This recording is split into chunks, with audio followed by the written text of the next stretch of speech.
홍해 바다가 환하게 보이는 저 영덕 해안에 횟집을 운영하는 집사님이 한 분 계셨습니다. 그 집사님은 횟집을 운영을 하면서도 정치망 어장을 관리를 하는데, 정치망이라고 하는 것은 바다에 목장처럼 울타리를 그물로 쳐놓고 그 안에 고기가 들어오면 매일 가서 잡아들이는 그런 구조를 정치망 어장이라고 합니다. 그리고 7.5톤의 배를 운영을 하는 선주였습니다. 본래 이 집사님은 주님을 모르고 산 집이었습니다.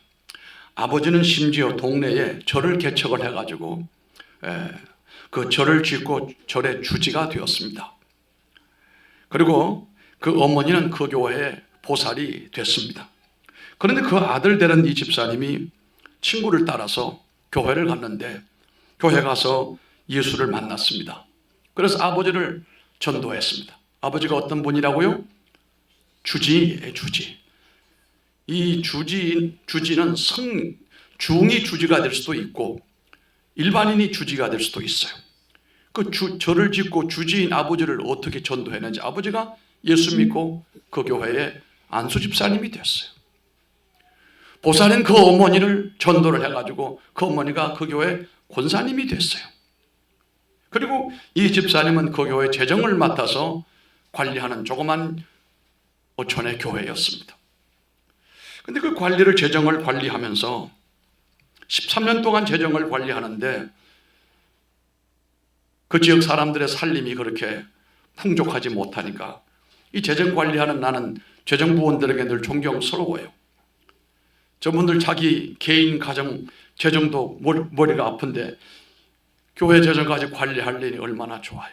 풍성하고 많은 거야 관리할 때 쉽지만 없을 때는 그것도 쪼개가지고 효율적으로 살림을 살아야 되니까 보통 어려운 게 아니죠.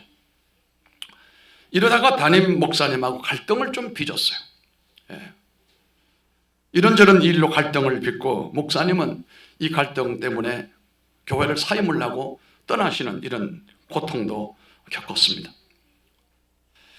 그래서 이 집사님은 이렇게 동네의 교회를 돌보면서 이렇게 의장을 관리하고 이렇게 살아가는 가운데 하나님께서 그에게 여러 가지 은혜도 주셨지만 늘 자기 생활에 이 일을 진행을 하면서, 전에는 일이 그런 대로 잘 됐지만 그 목사님하고 갈등을 빚고 교회가 한번 풍파가 일어나고 난 뒤부터는 영 모든 일들이 되지가 않아요. 정치망 의장에 고기가 들어가야 아침에 나가서 거두어가지고 그걸 팔아야 될 텐데 고기가 잘 들어오지가 않아요. 그래서 대출을 조금 받고 또 받고 또 받고 하다가 대출금이 4억 6천만 원이 불어났습니다. 횟집도 제대로 되지가 않아요. 그가 늘 하나님 앞에 회개했습니다. 하나님, 내가 뭔가 잘못한 것 같은데 용서해달라고. 새로운 목사님을 배에 태워가지고 의장에 가서 안수기도를 받았어요. 그리고 하나님 앞에 하나님을 잘 섬기겠습니다. 내가 이 의장에 복을 주셔서 고기가 좀 많이 잡히게 해주시기를 바랍니다. 우리 교회가 지은 지 오래되었는데 비가 오면 비가 새는데 하나님 축복하시면 제가 예배당을 다시 세우겠습니다. 내게 복을 주시기를 원합니다. 이렇게 기도를 드렸습니다. 빚이 4억 6천이라고 하는 적은 돈이 아닌데, 그런데 기적이 일어납니다. 2000년 2월 24일 날, 여러분 무슨 날입니까? 이 날이 성탄 이브잖아요. 교회에서 성탄 행사를 다 마치고 늦은 밤에 집에서 잠을 잤는데 25일 날 아침 일찍이 새벽 6시 35분에 전화가 걸려오는 거예요. 아침에 일찍 오는 전화는 대부분 좀 부담이 되는 전화 내용이잖아요. 전화를 안 받으려고 했는데 보니까 같이 일을 해주는 동생의 전화예요. 그래서 전화를 받았더니 이 동생의 목소리가 흥분된 목소리로 형님 뭔 일인가 놀라서, 뭔 일이 있느냐. 형님, 우리 의장에 고기가 가득 찼습니다. 의장이 막 그냥 가라앉게 되었습니다. 세상에 이런 일이 어디 있습니까? 듣고 싶은 소리였어요. 그래서 옷을 입고 나가보는데 저기서 배가 들어오는데 배가 그냥 물에 가라앉기 직전이에요. 찰랑찰랑할 정도로 만선이 된 거예요. 7.5톤 배면은 관광버스보다 조금 더 큰 정도이거든요. 그 큰 배가 얼마나 가득 채웠는지 그냥 물에 잠기기 직전에 들어오는데, 그런데 그걸 보자마자 감격의 눈물이 흘러나오고 또 하나님 앞에 회개가 터져 나오는데, 하나님, 제가 잘못했습니다. 그럼에도 불구하고 이런 은혜를 주시니 감사합니다. 그 배에 싣고 들어온 방어가, 큰 방어가 초등학교 5, 6학년 정도 되는 크기의 그 방어가 대방어라고 말을 하죠. 2,500마리가 들어왔어요. 그러면 동생이 말하기, 형님, 이거 다가 아닙니다. 또 있습니다, 안에. 한 번 더 가야 됩니다. 두 번째 가서 또 싣고 들어오는데 똑같이 2,500마리가 잡혀왔습니다. 이걸 팔아가지고 모두 계산했더니 5억 6천만 원 수입이 거두어지게 된 겁니다. 선원들 수고비를 나눠주고 11조하고 빚을 갚고 났더니 한 푼도 남지가 않았습니다. 이것은 분명히 하나님의 기적이었습니다. 그가 하나님, 이건 하나님의 기적입니다 라고 했습니다. 정치망 의장이라고 하는 것은 바다의 목장같이 그물을 이렇게 뺑 둘러 쳐놓고 그 안에 문을 하나 만들어 놓게 되는데 문이 크지가 않아요. 드럼통 하나 정도 문을 만들어 놓고 그걸로 들어가게 되면 못 나와요. 그런 구조였습니다. 그런데 거기에 5,000마리 큰 방어대가 들어갔다. 고기 한 마리가 150cm나 되고 15kg 정도가 되니까 큰 거죠. 그 놈이 밤새도록 줄을 쥐어서 그 안으로 들어가야 5,000마리가 되는 거예요. 엄청난 역사가 일어나게 된 겁니다. 문제는 그 바다에는 이런 정치망 어장이 하나만 있는 게 아니에요. 500m 거리마다 다 이렇게 바다에는 만들어 놨어요. 다른 사람들도. 그런데 희한한 것은 그 집에는 방어가 한 마리도 안 들어갔어요. 그날 새벽에. 그 성탄절 날 방어는 전부 이 집사님 어장에만 들어갔다는 겁니다. 가득 차게 말입니다. 이러니 이것이 하나님의 기적이 아니겠습니까? 이건 분명히 하나님의 크신 은혜지요. 그래서 빚을 갚고 나서 돈이 남지는 않았지만 문제는 하나님, 이제 징조를 봤으니까 앞으로도 역사하실 줄로 믿고 내가 주님을 위해 지사충성을 하겠습니다. 감사하는 마음으로, 믿음으로 횟집을 담보로 해서 융자를 받아가지고 예배당 건축을 시작을 했습니다. 그런데 한 달 만에 또 기적이 일어났습니다. 5m가 넘는 큰 밍크고래입니다. 고래 가운데 밍크고래는 큰 고래입니다. 고래는 우리가 포획하거나 잡을 수 없어요. 법적으로. 불법이에요. 그러나 어장 안에 들어오는 고래는 그건 내고래예요. 그건 합법적이에요. 밍크고래가 5m가 넘는 큰 고기가 들어왔는데, 이게 들어와가지고도 사실은 왜 들어왔겠어요? 고기를 잡아먹으려고 들어오다가 그 안으로 들어온 거 아니겠습니까? 그러면 그 와서도 막 돌아다니면 그물이 다 찢어져야 될 텐데, 이 밍크 큰 고래가 얌전하게 그 안에 가만히 계셨던 거예요, 이게. 그리고 이걸 가지고 업판장에 와서 판매를 했는데 이게 5천만 원 받았다는 겁니다. 제가 상세하게 이 내용을 설명을 한 이유가 있습니다.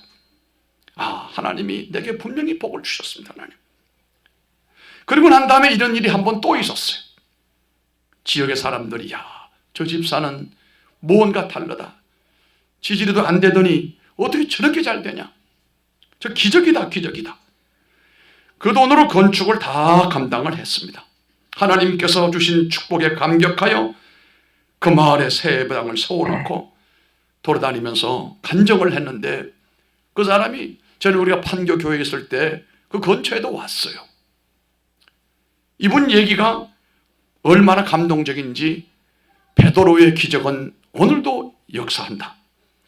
유럽으로 미국으로 얼마나 이분이 다녔는지 나중에 봤더니 이분이 다니면서 받은 사례금이 고기 잡은 사례비보다 많더라는 거예요. 그리고 스타가 된 거예요, 이분이. 현대판 베드로다. 그래가지고 성경에만 있던 그 베드로 기적이 오늘날에도 있다라고 하는 사실임이었습니다. 아니, 오늘도 우리의 삶에도 하나님의 역사와 하나님의 섭리는 계속되고 있지만 사실은 돌이켜보아서 우리가 기적인지 아닌지 우리가 정하고 있습니다만은 기적인 사건을 일반화하는 경향이 많아요. 돌이켜보면 다 기적이에요. 우리가 숨을 쉬는 것도 기적입니다. 음식을 먹을 수 있는 것, 음식을 먹어 소화할 수 있고 배설할 수 있는 것, 이거 못해서 고통당하는 분 많아요. 이게 다 기적입니다.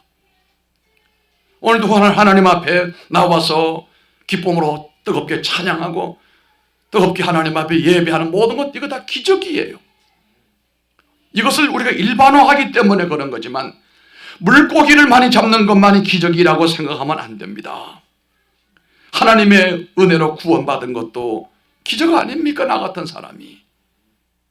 저는 늘 요즘도 새벽에 주님 앞에 나와서 첫 번째, 하나님 창세전에 나를 택하셨으니 너무 감사합니다. 예수 믿어 구원받게 하신 것 감사합니다. 성령으로 나를 뜨겁게 해주시고 내게 찾아오시고 소명을 주신 하나님 감사합니다. 지난 50년 이상을 하나님의 손에서 내가 이끌려 여기까지 왔습니다. 오늘도 나를 통해서 말씀하시고 아버지의 뜻을 이루게 해주시고 아버지의 기쁨이 되기를 원합니다 라고 기도하게 되면 몸과 마음이 가뿐해져요. 이거 다 역사가 기적입니다. 놀라운 기적입니다. 흠많은 사람을 하나님 나라 일꾼으로 불러주시고 여러분들을 교회의 일꾼들로 세워주신 것도 기적 아닙니까? 그것을 감지하지 못하고 감격과 설렘을 잃어버렸기 때문에 이게 문제지, 은혜 받고 돌이켜보게 되면 전부 다 하나님의 기적이에요. 초자연적인 사건을 종종 우리 앞에 허락하시기는 하지만 초자연적인 사건이 이 기적이에요. 이게 그것은 하나님이 주신 하나님의 우리를 향한 살아계심을 보여주시는 것이고 여러분들을 위로해 주시는 것이고 하나님께서 일하고 계신다는 사실을 알게 해주시는 겁니다. 오늘 여러분에게 세 가지 말씀을 소개하려고 합니다. 주빌리 성도들에게는 하늘의 위로와 기적이 따라옴을 믿으시기 바랍니다. 오늘 본문을 보게 되면 강대국에 짓눌려가지고 우리가 알다시피 70년 동안 이스라엘은 오만 가지 고통을 당했는데 문제는 그 백성들이 해방된다고 하는 이 사실을 믿지를 못했습니다만 그러나 하나님의 역사는 그들의 포로지에 영원히 두지 않고 해방의 기적으로 이끌어 주셨습니다. 그들이 돌아오게 되고 성벽을 재건하고 하나님을 섬기게 되는 건 기적이었어요. 바벨론의 포로가 되어가서 그렇게 살다가 끝날 줄 알았지요. 하나님의 기적이었어요. 기적이었어요. 우리 민족도 마찬가지입니다. 요즘에 이 역사가들의 주장에 따르면서 이게 이데올로기가 돼가지고 이데올로기가 역사관에 들어가서 참 문제가 많아요. 국내 또 한반도 여러 가지 역사관에 대하여 특별히 우리는 잘 알고 있는 것처럼 일본의 30 몇 년간? 6년, 거의 40년이에요. 다 뺏겼습니다. 자기들은 우리에게 기차도 놔주고 길도 내줬다고 얘기를 합니다. 뭐 맞는 소리죠. 그러나 우리는 이름도 뺏기고 우리 모든 주권을 뺏겼습니다. 그런데 대동아 전쟁이 벌어졌어요. 이 대동아 전쟁이라고 하는 것은 미국이라고 하는 제국주의가 지배하고 있는 세계를 일본이 나서서 이 아시아 태평양 근방에 있는 이 나라들을 일본이 해방시켜준다, 이런 기치를 가지고 미국과 전쟁을 벌였는데 문제는 이것이 도화선이 되어 연합군들이 이겼습니다. 미국이 이겼습니다. 그래서 우리가 36년의 고통에서부터 벗어나게 된 거예요. 그 가운데 우리는 나라를 찾겠다고 애국운동을 한 분들이 많고 독립운동한 분들이 많습니다. 그러나 따지고 보면 그분들이 그렇게 해서 이긴 건 아니에요. 그분들이 그렇게 한 건 정신이고 3.1운동 한 것도 그 정신이고 그거 했다고 우리가 해방됐습니까? 아닙니다. 연합군이 이김으로 인하여 우리들에게 해방을 준 거예요. 그러나 큰 하나님의 섭리의 역사가 오늘 볼 때 하나님이 하신 일이에요. 70년 동안 바벨론의 포로가 되어 말로 할 수 없는 고통을 겪었는데 자유의 몸이 되어 돌아오게 된 것은 하나님의 기적이었다, 이런 말씀입니다. 우리 민족에게도 똑같은 은혜입니다. 이사야의 구조 가운데서 특별히 오늘 본문의 말씀을 우리가 살펴보게 되면 바로 위로와 격려의 말씀이 담겨져 있어요. 주빌리의 영광은 위로와 격려라고 볼 수 있습니다. 회복된 예루살렘에 관한 시도를 담고 있습니다. 회복이 되었습니다. 이스라엘 돌아왔습니다. 그러나 그들은 무능하고 힘이 없고 연약했습니다. 여전히. 그런데 주님이 그들을 위로합니다. 어루만져 줍니다. 그들을 강하게 만드십니다. 섬들아 내게 들어라, 먼 곳 백성들아 귀를 기울이라, 이렇게 말씀을 시작합니다. 세상 모든 거민들, 외로이 떨어져 있는 섬에 있는 사람까지도 멀리 떨어진 백성에게 귀를 기울이라고 이 위로의 메시지를 이렇게 시작을 하고 있습니다. 하나님은 여러분들을 위로해 주시는 분이에요. 세상 살기 다 어려운 분들이에요. 맡은 일 감당하느라고 수고하시는 분들이에요. 주의 위로가 오늘 여러분들 위해 임하기를 바랍니다. 이 본문의 말씀은 단지 이스라엘 백성들에게만 주시는 말씀이 아닙니다. 여기에서 강조되는 것은 너희에게 일이 잘 되게 해서 축복을 받게 하겠습니다. 너희들에게도 베드로의 기적이 일어나게 하겠다, 이와 같은 말씀이 아닙니다. 이 말씀이 전하는 것은 신비한 현상을 초자연적으로 나타내는 것이 아니라 이스라엘의 구원자가 되시는 하나님을 선포하고 있습니다. 우리의 삶에 하나님이 없다면 우리의 삶은 아무것도 아닙니다. 그러나 여러분의 삶에 하나님이 계시고 예수님이 계시면 여러분의 삶은 보물 같고 여러분의 삶은 존귀한 것을 믿으시기를 바랍니다. 이스라엘의 구원자가 되시는 하나님을 말씀하면서 이스라엘 백성들의 가장 큰 문제는 하나님을 잃어버린 것이었어요. 포로가 되어가고 고통을 당하고 70년 동안 고생하고, 이건 현실의 문제예요. 그러나 그 원인이 왜 왔는가? 그 원인을 분석을 해보면 하나님을 잃어버렸기 때문이에요. 우리의 삶에도 마찬가지입니다. 하나님과 붙들고 하나님과 함께 가면 힘들고 어려워도 그분이 우리를 보호자가 되시고 우리를 인도하시고 마침내 영광을 받으시는 하나님의 승리의 역사로 이끌어 주시잖아요. 그런데 그 하나님을 멀리 떨어지게 되면, 멀찌감치 따라가게 되면, 아니 모르는 채하고 망각에 빠져버리면 큰일 나는 겁니다. 여러분의 믿음이 한번 점검을 해보시기 바랍니다. 이 하나님과 관계가 아름다울 때는 여러분과 여러분의 자녀들에게도 여러분의 산업에도 성경은 다 복을 주신다고 그랬어요. 들어가나 나가나 복을 주신다고 그랬잖아요. 위에 들고 밑에 들지 않는다고 말씀하셨잖아요. 구워줄지언정 꾸지 않는다고 말씀하셨잖아요. 그 조건이 형성되려면 하나님을 가까이 하고 하나님의 은혜 안에 살아가는 우리가 되어져야 된다는 사실입니다. 그러나 하나님을 멀리하게 되면 모든 것에 고난이 오기 시작합니다. 처음에는 모르지만 점점 시간이 갈수록 피폐해지기 시작을 하고 모든 일들이 계획대로 되지가 않게 되고 삶이 고달프고 괴롭고 힘들고 사람들에게 존경은 고사하고 우스운 꼴 되고 손가락질을 받는 처지가 되는 것도 우리 열심히 살지 못해서 그런 거 아닙니다. 뭡니까? 하나님을 멀리하기 때문에 그렇습니다.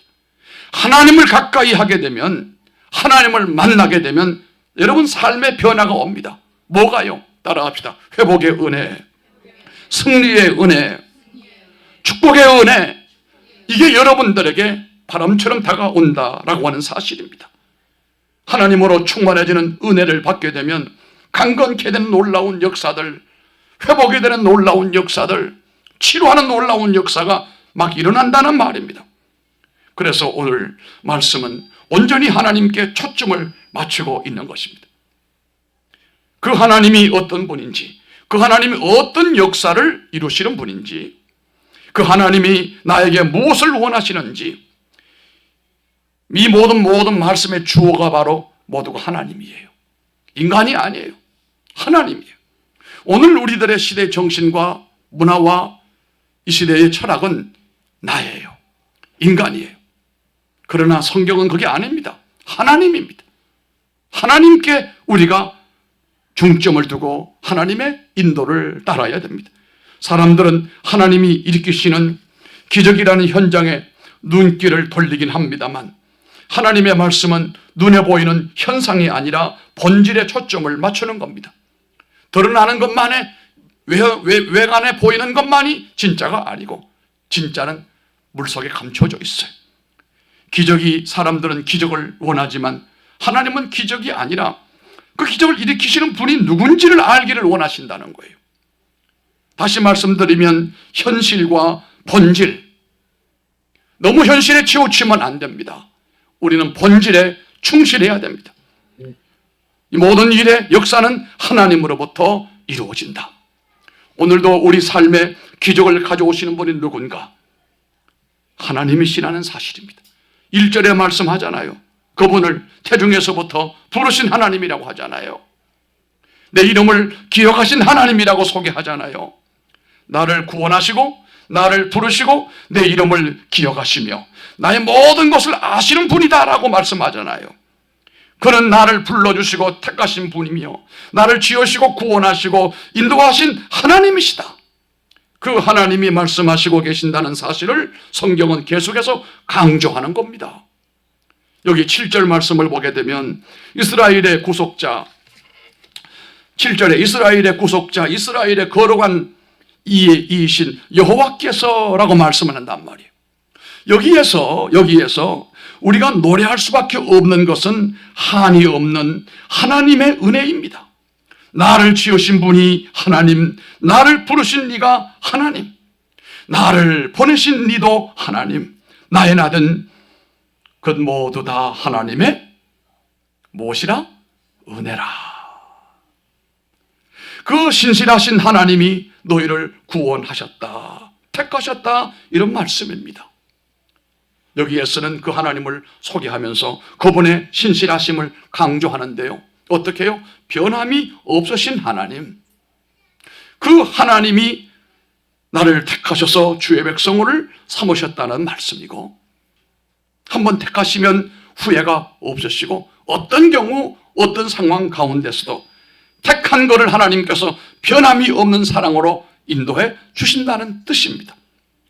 그 끝없는 사랑을 구약의 설교자들은 헤세드라고 말했어요. 한번 따라합시다. 헤세드. 예, 헤세드입니다. 인간의 말로 다 표현할 수 없는 한없는 사랑입니다. 한없는 사랑. 우리의 조건을 보고 사랑하시는 하나님이 아니십니다. 여러분이 잘나거나 뛰어나서가 아닙니다. 우리가 잘나서, 우리가 쓸만해서 아닙니다. 따라합시다. 무조건. 아멘. 부모가 자식을 사랑할 때 잘난 놈만 사랑하는 거 아니에요. 무조건 사랑하는 겁니다. 불구의 환경과 불구의 몸을 가지고도 참 우리의 마음을 울리고 감동을 주는 시를 짓고 노래를 했던 송명이라고 하는 시인이 있었는데, 이 사람은 뇌성마비의 사람입니다. 앉고 일었음이 불편하고 막 온몸을 찡그려야 간신히 움직일 정도의 뇌성마비로 온몸이 엿가락처럼 휘어져 버린 그녀의 삶이 어찌 보면은 가장 불행해 보이는 것이지만, 그가 하나님의 은혜를 깨닫고 난 다음에 일어서서 그가 노래를 하는데 이런 가사로 노래한 것을 여러분 압니다. 너는 부유해도 가난해도 너를 사랑하여 구원하였으니 너는 내 것이다. 너는 현명해도 미련해도 너의 지혜 되어 사용하리니 너는 내 것이다. 너는 잘났으나 못났으나 너의 모든 것을 알고 있으니 너는 내 것이다. 너는 강하여도 약하여도 너의 힘이 되어 일으키리니 너는 내 것이다. 너는 외로워도 약하여도 너를 나의 피로 바꾸었으니 너는 내 것이라. 하나님의 은혜를 제대로 만난 시인이었습니다. 이처럼 주빌리 성도들에게는 하나님께서 하늘로부터 위로와 기적을 주심을 믿으시기 바랍니다. 두 번째는 주빌리 성도들에게는 쓰임받는 감격으로 살아가게 하시는 것입니다. 그 하나님께서 은혜 위에 은혜를 더하여 주시고 구원해 주시고 불러주신 것도 감사한데 그들을 하나님의 도구로 삼으셨다고 오늘 본문에 말씀하잖아요. 하나님이 나를 택하여 주의 백성 삼으신 것 감사한데 나를 하나님의 도구로 또 부르셨다는 거예요. 제가 처음에 신학대학에 들어갔는데 채플에 들어갔는데 그 선배 되시는 분들이 대표 기도하는데 지금도 큰 감동을 다가오는 것이 하나님 우리를 여러 사람 가운데 우리를 하나님의 백성으로 택해 주심을 감사합니다. 그 택함받아 구원받은 것도 감동하고 감사한데 그 중에 택하여 천에 하나 만에 하나 주의 종으로 불러주시니 감사합니다. 그때는 신학생들이 많지가 않았습니다. 지금 종신대학이 한 학년에 300명 이상이 뽑히지만은 그때는 한 학년에 40명, 50명밖에 되지 않을 때예요. 신학생들이 적어 드물었습니다. 지금도 교회 정정해요. 하나님 우리를 택하여 주의 백성 삼으신 것 감사드리고 천에 하나 만에 하나 우리를 주의 종으로 불러주시니 감사합니다. 이제 우리가 주님의 것이 되었사오니 우리는 주님의 기쁨 되기를 원합니다. 이런 기도를 채플 시간에 하는 것을 듣고 저는 감동을 많이 받았습니다. 오늘 본문의 가장 중요한 내용은 바로 그들을 이 백성들을 이스라엘을 따라합시다. 이방의 빛으로 아멘. 이방의 빛으로 삼겠다는 말씀이에요. 나를 통해서 하나님이 드러나게 되시고 나를 통해서 하나님의 터치하시는 손길이 나타나게 되고 나를 통해서 살아계신 하나님의 역사하심이 드러나게 되면 얼마나 좋겠습니까? 우리가 살아가면서 하나님을 소개하고 예수님을 나타낸다면 얼마나 좋겠습니까? 하나님을 알지 못한 흑암에 처해져 있는 백성들에게 여호와의 빛이 그들을 통해서 드러나게 되고 얼마나 감격스러운 일이냐 말입니다.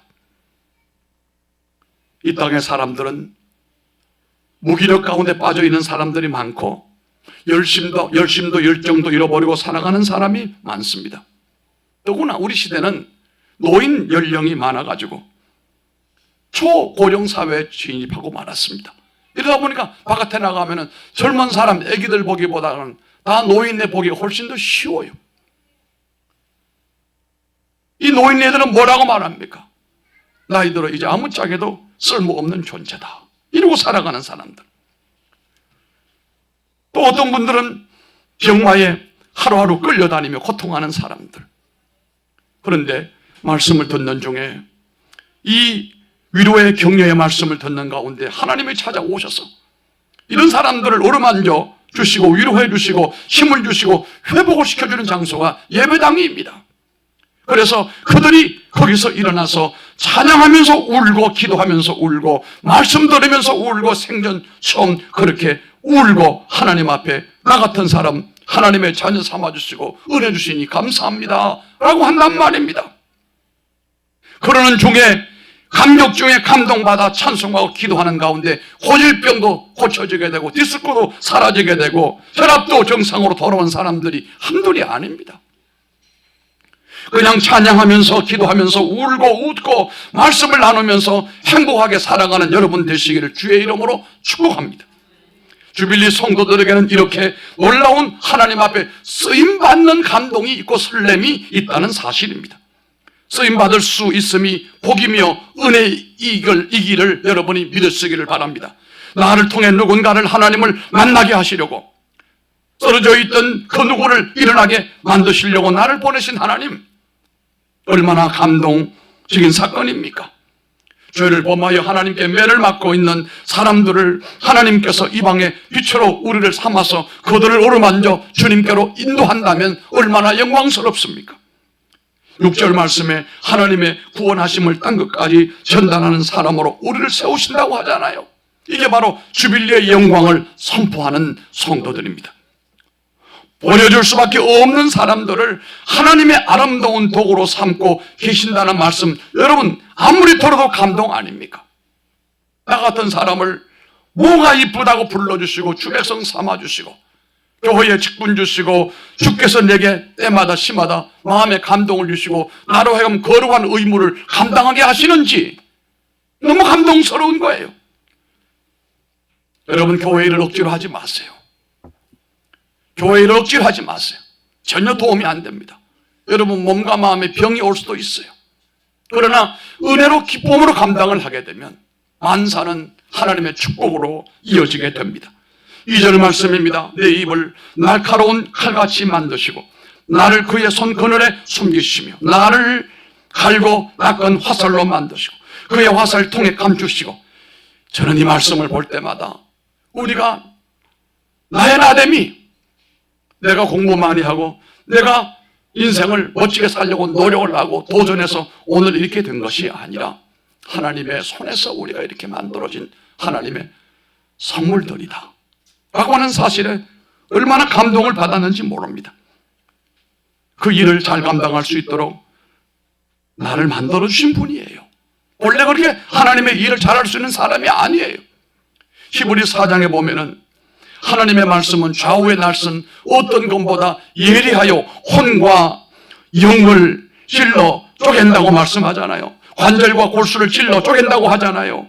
실로 하늘의 은혜가 아니고서는 우리를 이렇게 하나님의 자녀로 아름답게 만들 수가 없지요. 부족한 사람들을 통해서 하나님의 영광 받으시길 원하신다는 것 자체가 복이요 큰 복입니다. 하나님의 영광을 나타낼 사람이다 바로 네가. 동산의 성도들 너희들이 이 지역에 하나님의 영광을 나타낼 자들이다. 이것은 우리가 누릴 수 있는 최고의 복입니다.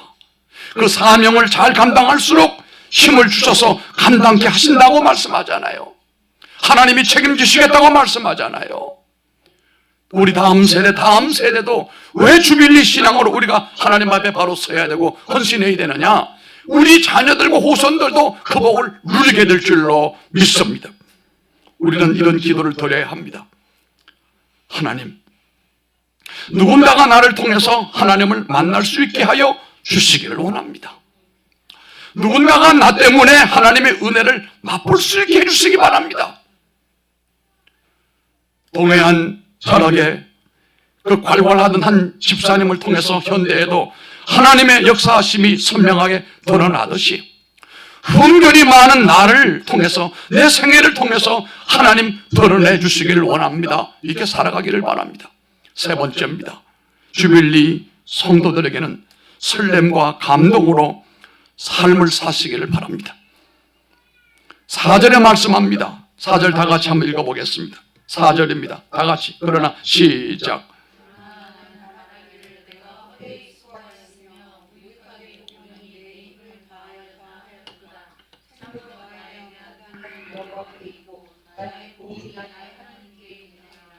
아멘.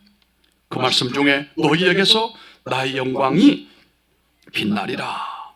놀라운 은혜가 아닙니까? 구원하시는 하나님, 인도하시는 하나님 앞에서 우리에게 필요한 것은 오직 한 가지 쓰임받는 감격뿐이에요. 지금 시인은 감격하여 외치고 있습니다. 하나님이 구원하시고 능력을 행하시니 하늘이여 노래하라, 땅이여 기뻐하라. 흑암과 절망의 깊은 어두움에 사로잡혀 있는 사람들에게 하나님께서 묻고 계시는 것이 내가 너를 이방의 빛으로 사용할 것이다. 너는 구원받은 사람의 감격으로, 쓰임받는 감격으로 달려갈 수 있겠느냐? 이렇게 아침에 여러분에게 물어요. 너희가 주빌리의 성도들로서 이 놀라운 감격으로, 쓰임받는 감격으로, 설렘으로 달려갈 수 있겠느냐? 대답하시기 바랍니다. 인생은 설렘이 있어야 됩니다. 신앙생활에 설렘이 있어야 됩니다. 설렘이 멎어버리게 되면 늙어지게 되고 고장이 납니다. 우리는 결코 설렘이 멎어버리면 사명 감당하는 것이 부담이 될 수밖에 없지만 설렘이 있으면요 하나도 부담이 되는 게 없습니다. 어떻게 설교 준비를 하고 기도하는 가운데 어제가 여러분 우리 판교 예배당을 건축하기 위해서 기공 예배 드린 날이에요. 그날을 회상을 하면서 잠시 묵상에 빠졌습니다. 하나님께서 우리들에게 놀라운 일을 행할 수 있는 출발점에 우리를 세워주시고 그 일을 또 다 감당하게 하시고 또 이곳으로 옮겨 놓으신 것을 우리 인간의 이해력으로는 도무지 이해가 되지 않습니다. 도무지 이해가 되지 않습니다.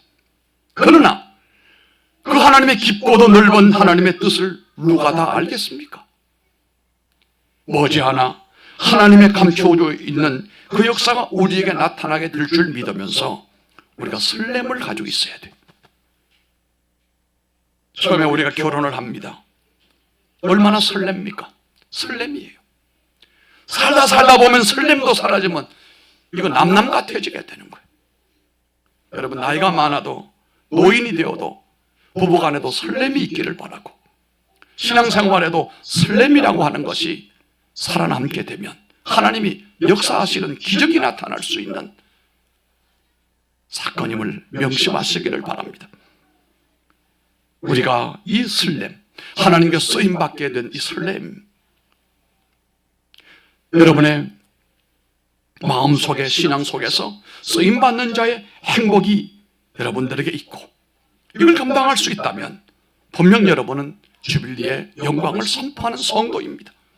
신실하신 하나님 때문에 내가 감격하고 신실하신 그 하나님의 놀라운 역사를 찬송하며 달려갈 때에 하나님 찬송가 가사 가운데 이런 것이 있지 않아요? 하나님 한 번도 나를 실망시킨 적 없으시고라고 하잖아요. 그게 실망스러웠는데 나중에 봤더니 그게 실망스러운 게 아니에요. 과정이었어요. 결과는 따로 있었습니다. 섣불리 우리가 중간에 과정을 보고 결과를 말하지 마시기 바랍니다. 아직 하나님의 역사는 마무리 되지 않고 있습니다. 이제 마무리 될 것입니다. 역사가 일어나게 될 것입니다. 기도하겠습니다.